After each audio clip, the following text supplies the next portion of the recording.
यशवंतरावांनी आपली शंका त्यांच्या बायकोला गायत्रीबाईंना म्हणजेच माझ्या सासूबाईंना बोलून दाखवली आणि त्यांनी लगेच आपल्या माहेरी निरोप धाडून एका पुजाऱ्याला बोलावून धाडलं.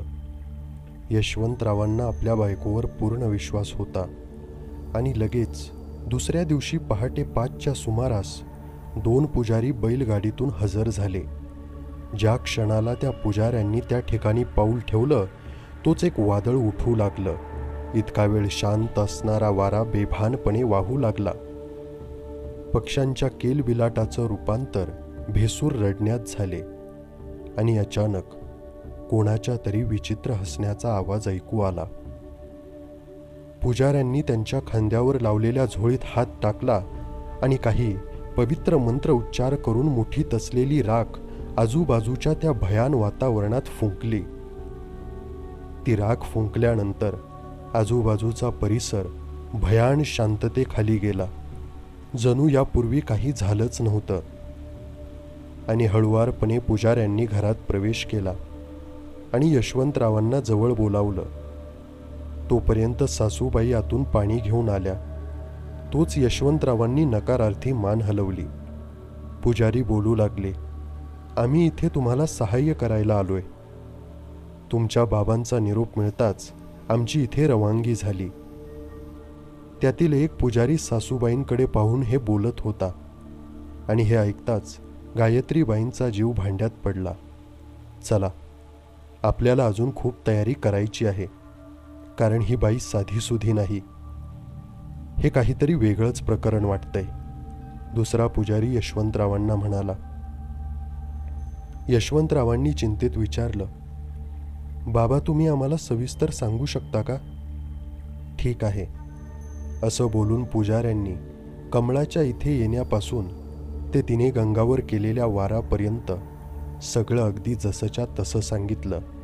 पण त्यापुढे जे तो पुजारी बाबा म्हणत होता ते ऐकून सासूबाई मात्र थरारून गेल्या. यशवंतराव कमळीने जो पहिला वार केला होता तो चुकला हे खरं, पण त्याचा फायदा मात्र गंगाने घेतला. तिच्या रक्ताचे काही थेंब तुमच्या घराबाहेर पडले होते आणि ती चेटकी नसल्याने तिचे अस्तित्व काही अंशी या घराच्या मातीत मिसळले आहे. आता फक्त कमळीचाच नव्हे तर तुमच्या वंशाला सुद्धा धोका निर्माण झाला आहे आणि गंगा तुम्हाला आता पुन्हा त्रास देऊ पाहत आहे. हे ऐकून सासूबाई तोंडावर पदर घेऊन रडू लागल्या. यशवंतरावांनी त्यांना धीर देत आपण सगळं ठीक करू अशी शाश्वती दिली. आता वेळ दवडणे योग्य नाही असा मनात निर्धार करून त्यांनी पुजाऱ्यांना या संकटावर काय उपाय अशी विचारणा केली.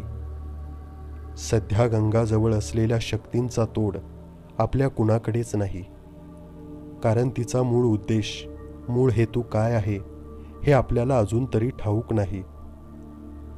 पण काही काळाकरता आपण तिला नक्कीच बंदिस्त करू शकतो. पण त्याआधी आपल्या घरातील असणाऱ्या सर्व व्यक्तींना सुरक्षित ठिकाणी हलवणे गरजेचे आहे. घरात यशवंतरावांची 3 मुलं, 1 गडी आणि बायको होती. गायत्रीबाई काही केल्या इथून जाणार नाही हे यशवंतरावांना माहीत होतं. मग त्यांनी आपल्या 3 मुलांना गड्यासोबत मागच्या दाराने गायत्रीबाईंच्या माहेरी पाठवण्याची व्यवस्था केली. यशवंतरावाचा भाऊ आणि वहिनी अविनाशला घेऊन एका नातेवाईकाजवळ मागच्या आठवड्यात काही कामानिमित्त गेले होते, त्यामुळे अविनाश अजून तरी सुरक्षित होता. सकाळचे 9 वाजले होते. पुजाऱ्यांनी वाड्याजवळ एक होम बनवला. यशवंतरावांच्या हातात एक तांदूळ आणि कुंकू असलेलं ताट देऊन घराभोवती प्रदक्षिणा घालत ते तांदूळ प्रत्येक पावलावर पेरण्यास सांगितले. नंतर एका गोल रिंगणात त्यांनी दोघांनाही बसायला लावलं. पुजारी बाबा आता होमात एक एक वस्तू टाकत मंत्रोच्चार करत होते, पण इतर लोकांना काही समजू नये म्हणून त्यांनी यशवंतरावांना घराबाहेर तो तांदूळ पेरायला सांगितला होता. आता इतर कोणालाही ह्या कार्याबाबत काही समजणार किंवा दिसणार नव्हतं. होमात पडणारी प्रत्येक गोष्ट आजूबाजूचं वातावरण शुद्ध करत होती आणि तब्बल 1 तासानंतर एक काळी आकृती होमाच्या वरती तरंगू लागली. सुरुवातीला अस्पष्ट अशा प्रकारची ती व्यक्ती नंतर व्यवस्थित दिसू लागली. ती गंगाच होती. तिचा चेहरा विद्रूप होता. मोकळे केस, लाल भडक डोळे आणि शरीराच्या प्रत्येक अंगातून गळणारं भयान रक्त आणि सोबतीला अतिशय कुबट असा वास. पुजाऱ्याने तिला बंधन घातले असल्याने ती त्यांना कोणत्याही प्रकारचा त्रास देण्यास असमर्थ होती. पुजाऱ्यांनी मंत्रोच्चार सुरू ठेवले आणि दुसरा पुजारी तिला अशा पापी कृत्याचा जाब विचारू लागला आणि होमाच्या होणाऱ्या असह्य त्रासाने तिला बोलते केले. त्यावर गंगा म्हणाली, मला माझ्या सासूने मुलगा होत नाही म्हणून भयानक त्रास दिला आणि शेवटी पर्याय नव्हता म्हणून मी काळ्या विद्या आत्मसात करू लागले आणि त्या विद्यांच्या मदतीने माझ्या बाळाला जन्म द्यायचं ठरवलं. पण त्या विद्येसाठी मला माझ्या रक्ताच्या मांसाचा बळी द्यावा लागणार होता आणि मला काही सुचत नव्हतं. मी विचार करत होते, तोच मला कमळा घरी येताना दिसली आणि ह्या संधीचा फायदा मी घ्यायचं ठरवलं. पण गावाच्या लोकांनी तिला सगळं काही सांगितलं होतं आणि म्हणून माझा डाव फसला. ती जेव्हा वाड्यावर आली तेव्हा मी सुद्धा अगदी तयारी करून आले होते. पण यशवंतरावाने घातलेल्या घावामुळे मी मृत पावले. ही हकीकत सांगून गंगा गप्प बसली. आता तिची शांतता जीवघेणी वाटत होती. शांत बसल्यानंतर ती अचानक हसू लागली आणि म्हणाली, आता माझ्या रक्ताचा थेंब या घराच्या मातीत मिसळला आहे. मी आता थांबणार नाही. तुमच्या घराण्यातील प्रत्येक व्यक्तीला संपवणार. पुजाऱ्यांनी देवाच्या पायाजवळ वाहिलेलं कुक्कू गंगावर उधळून तिला एका कमंडलूत बंदिस्त केलं. पण जाताना ती काहीतरी बोलली होती जे फक्त पुजाऱ्याचेच कान ऐकू शकले. कमंडलू बांधून तो वाड्याच्या बाहेर एका ठिकाणी पुरण्यात आला आणि आता पुजारी त्यांच्या गावी परत निघाले. परंतु जाताना यशवंतरावांना म्हणाले, आता ती कैद झाली आहे, पण तो कमंडलू कोणत्याही परिस्थितीत कोणालाही मिळता कामा नये. काळजी घ्या. घरात पूजा करून घर शुद्ध करा. शुभम भवतु. असं बोलून ते पुजारी निघू लागले. आता अनुराधा गप्प होती. अनघाने आईच्या डोळ्यात पाहिले व नजरेने पुढे काय घडले असे विचारले. त्यावर आई सांगू लागली, तुझ्या बाबांना शिक्षण पूर्ण करून शहरात पाठवण्यात आले. इतरांचे शिक्षण पूर्ण झाले ते इतर गावांमध्ये. काही काळानंतर तुझे चुलत आजी आजोबा देवाघरी गेले. आमचे लग्न मुंबईत झाले. माझ्या आग्रहाने मी तुझ्या आजी आजोबांना काही दिवस इथेच थांबवून घेतलं होतं. परंतु कदाचित सासूबाईंना राहवलं नाही म्हणून त्यांनी एक दिवस मला ही सगळी हकीकत सांगितली. काही वर्षानंतर सासूबाई देवाघरी गेल्या.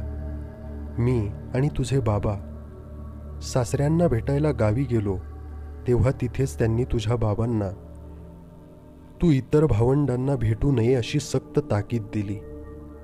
2 वर्षापूर्वी ते सुद्धा हे जग सोडून गेले आणि आता अनुराधा बोलायची थांबली. पण आई, ह्या गोष्टींचा आता काय संबंध? अनघाने आईला विचारलं. बोलता बोलता दुपार होऊन गेली होती म्हणून अनुराधाने नंतर सांगते असे म्हणून तो विषय आता थांबवला. अनघाने खूप दिवसांनी आईला आराम मिळावा म्हणून आज स्वतःच जेवण बनवले.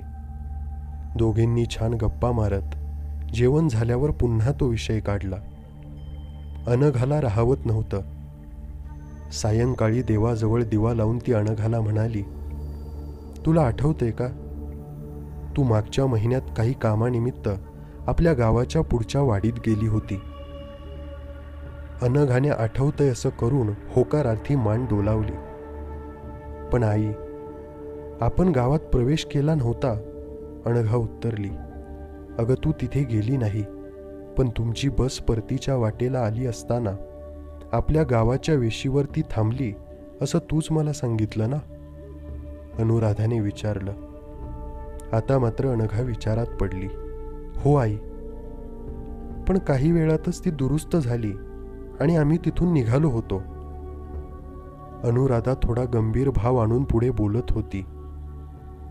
अगं अनघा, तुझ्यासोबत काम करणाऱ्या निश्चलने तिथून काहीतरी प्राचीन आणि मौल्यवान वस्तू मिळाली असे तुला सांगितले होते आणि ती वस्तू पाहण्यासाठी तू व इतर स्टाफ त्याच्या घरी गेला होतात.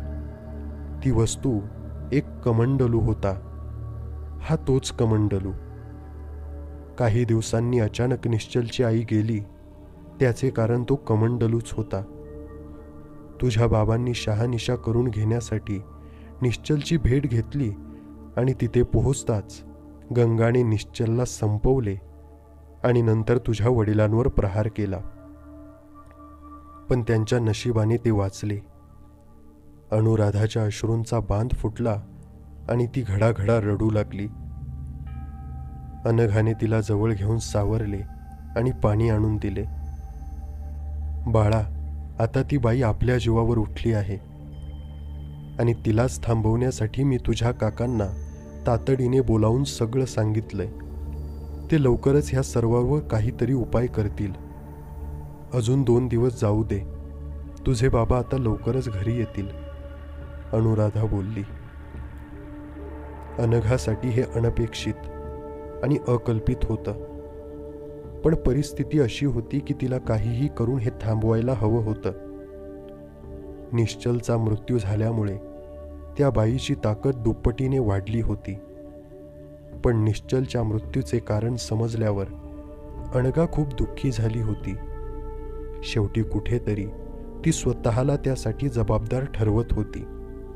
आई, आपण हे सर्व नक्कीच थांबवू, असे बोलून अनघाने आपल्या आईला घट्ट मिठी मारली.